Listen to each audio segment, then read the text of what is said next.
Bonjour tout le monde, bienvenue sur l'après ciné, la chaîne du passionné. Aujourd'hui, je vais vous parler du film et du DVD de Scream numéro 3.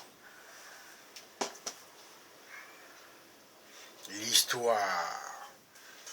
Cotton Weary, l'un des survivants de la tuerie de la fac de Windsor, rentre tranquillement chez lui après avoir terminé le tournage de l'émission quotidienne qu'il anime. Le téléphone sonne.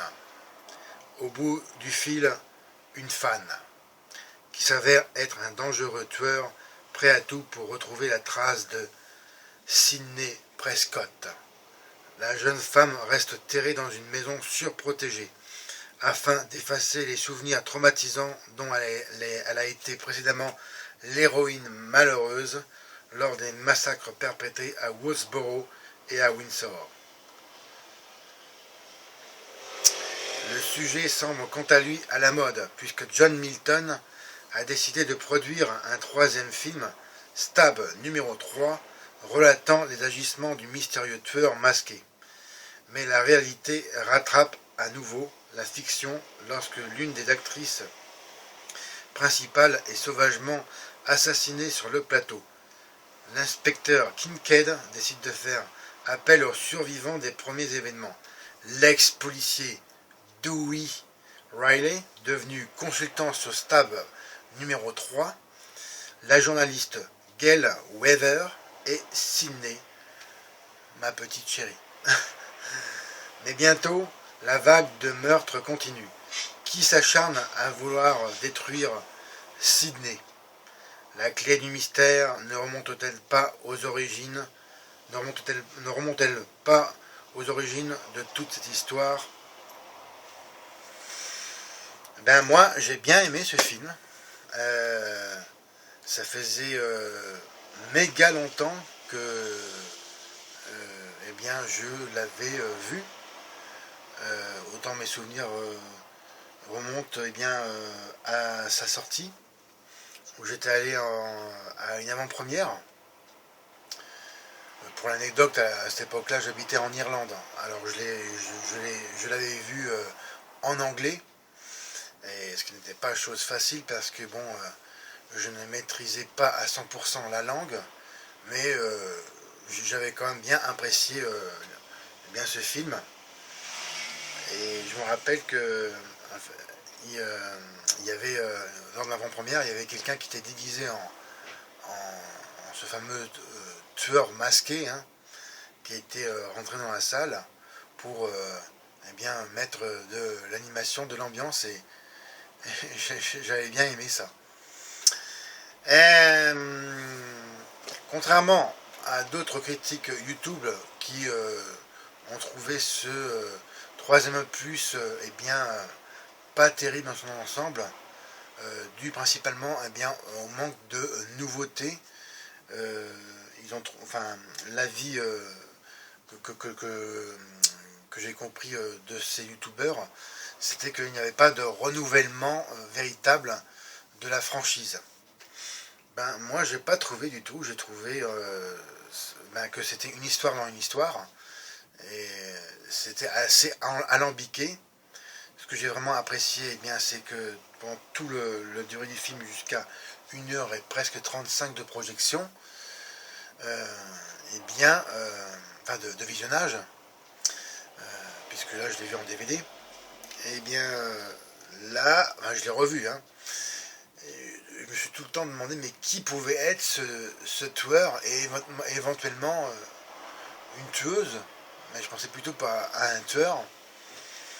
Et j'ai vraiment apprécié ce fait que pendant tout le temps je cherchais mais qui pouvait se cacher derrière le masque. Alors, le jeu des acteurs et des actrices, eh bien, j'ai trouvé vraiment très bon, voire excellent par moments aussi. C'est vraiment une très bonne interprétation. Bien sûr, ma préférée, mon actrice préférée dans ce film-là, ben, c'est Neve Campbell, qui, pour moi, interprète eh bien, toute la fragilité de son personnage, mais, mais aussi c'est une eh bien, femme forte, après les deux événements précédents dans le 1 et 2. Logiquement, elle aurait dû d'ailleurs, pour moi, devenir vraiment folle et être internée dans un hôpital psychiatrique. Mais bon, le scénario on a décidé autrement et je trouvais bien, en fait, tout simplement, je trouvais, oui, que ça pouvait être logique, eh bien, ce qu'elle était devenue dans ce troisième. Et les autres acteurs et actrices jouent aussi très bien, bien sûr. Patricia, David Arquette et eh bien Courtney Cox, hein, Arquette, puisqu'il faut savoir qu'ils se sont mariés avant le tournage. Ils se sont rencontrés d'ailleurs dans ce film.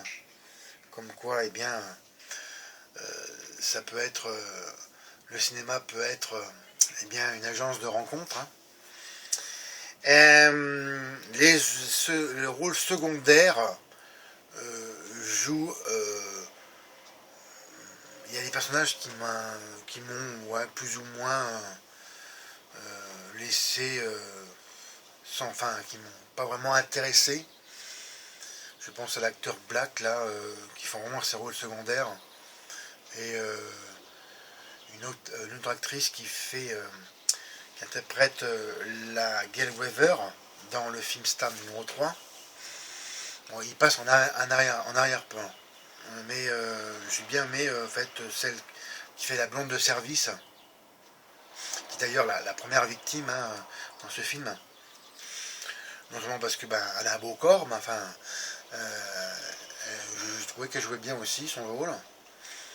Elle faisait bien la blonde plus ou moins ingénue. Les effets spéciaux, je trouvais c'est plutôt des effets oui, gore, mais sans plus, vraiment c'est pas très dans le détail. Hein. On voit les gens qui saignent, mais qui se font trucider, mais voilà, c'est sans plus. Hein. C'est du gore relatif. Et les effets spéciaux d'ailleurs, j'en ai pas trouvé. Hein. C'est vraiment plus un film d'ambiance hein, et c'est aussi un thriller quand même policier parce que bon vraiment ce film a la particularité de faire participer l'intellect du spectateur. On est moins passif que dans d'autres slashers, puisque là vraiment comme je vous le disais, qui peut bien se cacher derrière le masque. Et ça, j'adore ça. La musique, elle est bonne, surtout un thème vraiment que j'adore particulièrement. C'est en fait qu'on entend, c'est une musique discrète, hein, quand on voit en fait ce qu'est devenu au début du film Sidney hein, dans sa vie de recluse. Et j'adore cette musique-là. C'est vraiment planante et aussi elle est nostalgique. Ouais, j'adore. Maintenant, le scénario lui-même, j'ai trouvé vraiment bon. Ouais, il tient la route. L'histoire, en fait, c'est du frère et de la sœur. Hein. Pour pas rentrer trop dans le détail. Le frère caché plutôt. Hein. Après, je pense au rôle du père de Sidney qui est toujours vraiment en retrait dans l'histoire. On voit que pendant une scène et peu de temps. Ouais, j'aurais préféré un peu plus qu'on sache un peu plus de choses sur lui. Parce que bon, il est pour moi vraiment insignifiant. Dans le 1 aussi, je me rappelle, on le voit. Il est un peu plus présent, mais voilà, c'est un personnage qui a toujours été en retrait, plus ou moins de l'histoire, et je trouve ça aussi, bon, c'est un peu le manque scénaristique. Après, bon, je ne suis pas scénariste, c'est mon impression.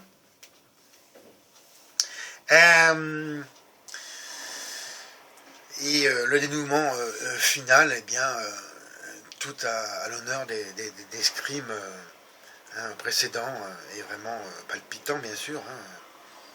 Et j'ai vraiment, bien aimé. Maintenant, je vais vous parler de la fiche technique du film. Il faut savoir qu'il est sorti le 19 avril 2000, d'une durée d'1h54 réalisé par Wes Craven, avec Neve Campbell, Magaté, David et Courtney Cox Arquette dans les rôles principaux. Bon, le genre, c'est le genre slasher du film d'horreur, un film américain.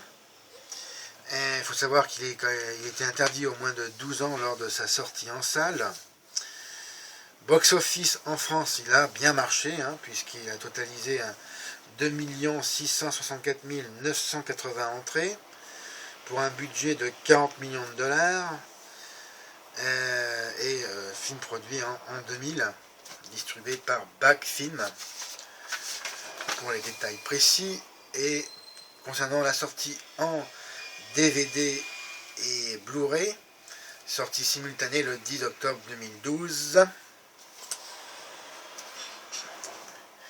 Et maintenant, le saviez-vous? Il faut savoir que parmi les comédiens et comédiennes envisagés pour ce film, beaucoup de noms connus ont été proposés. Je retiens particulièrement mon attention sur mon actrice préférée, Elisa Dushku, une actrice vraiment que j'adore. C'est pas seulement parce qu'elle a un beau corps, mais voilà, c'est vraiment ma chouchoute. Pour ceux qui connaissent la série culte, c'est Buffy contre les vampires et son spin-off Angel. Ils savent de quoi je parle. Elle va interpréter le personnage de Feft. Ainsi que Liv Tyler, Kate Hudson, Claire Danes, et ainsi que Charisma Carpenter et Alicia Silverstone. Donc quand même du beau monde. Et pour les hommes, David Boreanaz, James Van Der Beek et Paul Walker, malheureusement décédé récemment, enfin c'était l'an passé. Sans oublier Benicio del Toro et Steve Austin, le catcheur.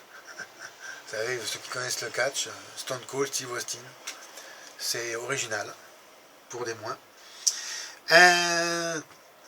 Alors, Miramax était tellement soucieuse, c'est la boîte de production, de faire en sorte que personne ne puisse connaître la fin de Scream 3, l'identité du tueur entre autres, et c'est vraiment très important, c'est sûr, que le film n'a été montré aux journalistes que 2 jours avant sa sortie.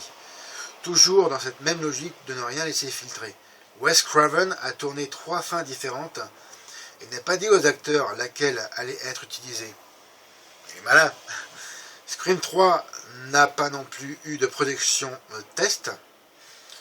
Il faut savoir que la majorité des films ont toujours une projection test qui est diffusée en petit comité de spectateurs qui sont sélectionnés judicieusement d'ailleurs. L'équipe technique et les acteurs ont pu voir le film seulement pour la première fois à l'avant-première. Alors, de justesse, lorsque l'actrice britannique Emily Mortimer meurt, si je ne me trompe pas, c'est la fille qui interprète le rôle de Gail Weaver dans le film dans le film qui s'appelle Stab numéro 3. À moins que je me trompe, je pense que c'est aussi peut-être l'autre cruche là avec les cheveux courts. Bref, je m'en fous parce que c'est pas, elles m'ont pas du tout intéressé dans leur composition artistique. Mais là, bon, elle avait un problème de visa pour le permis de travail pour les États-Unis. Et ça a été résolu que seulement 2 jours avant le début du tournage. La maison d'Halloween.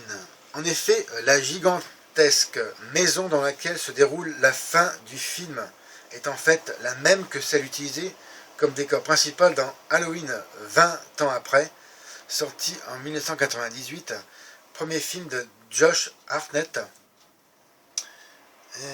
D'ailleurs, à ce sujet, oui, Josh Hartnett, donc c'est l'acteur, alors, oui, c'est ça, l'acteur Josh Hartnett, ça je ne savais pas, à moins que je me trompe. Bref, d'ailleurs, ce Halloween 20 ans après, je l'avais vu, si mes souvenirs sont bons, je pense en location, et c'est aussi un film que je recherche en DVD d'occasion. C'est très rare de trouver du vendredi 13. La preuve, le Jason X, ma précédente critique, j'ai vraiment eu un coup de bol à trouver les vendredis 13 en occasion. Enfin, en tout cas, en magasin, parce que moi, je n'achète maintenant, j'achète seulement en magasin, je ne vais plus sur Internet. En effet, je préfère favoriser le commerce de proximité. Ça m'évite les frais de port et des éventuels problèmes avec Internet. Ça, c'est pour l'anecdote. Voilà. Et pour finir, 40 litres de faux sang. C'est un slasher, hein, faut pas oublier. Hein. Il va y avoir profusion de sang. Et là, le tournage n'a nécessité environ que 40 litres de faux sang seulement, hein, ce qui est 5 fois moins que pour le premier et 3 fois moins que pour le second. Et en effet, le premier étant le plus gore, hein, le plus sanglant. Pour continuer, eh bien, je vous présente ce DVD hein, en édition simple. Je ne l'ai pas trouvé en édition collector. Alors, la jaquette, je vous la monte de près en jouant avec eh bien, la luminosité. Voilà, on voit bien. Courtney Cox, David, son mari, Magaté, Neve Campbell, le Black aussi, personnage secondaire ici, là. Et l'autre, oui, c'est celle qui interprète Gail Weather, ici, voilà. Bon, ces deux-là, vraiment, c'est pas qu'ils jouent mal, mais ils sont vraiment fades dans leur interprétation. Après, bon, forcément, le focus se fait vraiment sur ces 3 personnages-là. Tic, tic, voilà. Et puis là, j'aime bien l'œil, hein, que l'on voit dans le chiffre 3 qui est en 2. Hein, l'œil que l'on devine de Yves. Le disque en lui-même, ben, il reprend la photo de jaquette ici. Voilà. Le DVD en lui-même. Pour la précision, je l'ai vraiment eu un prix vraiment ultra intéressant, puisque seulement payé 0,99 centimes, moins d'1 €, il n'y avait pas à hésiter.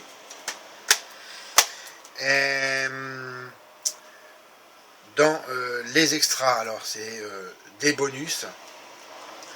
C'est vraiment toujours, après ça, même s'ils sont vraiment courts, c'est toujours vraiment bon à prendre.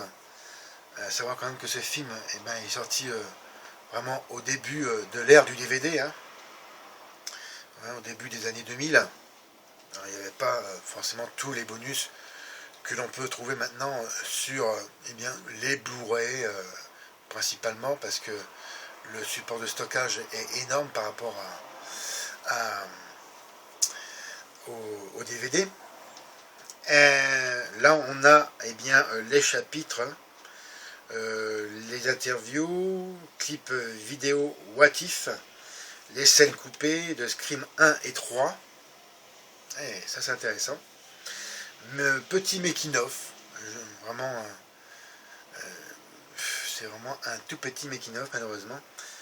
Différentes bandes annonces et la fin, il y a la fin alternative. C'est vraiment à découvrir. Je ne vous en dis pas plus.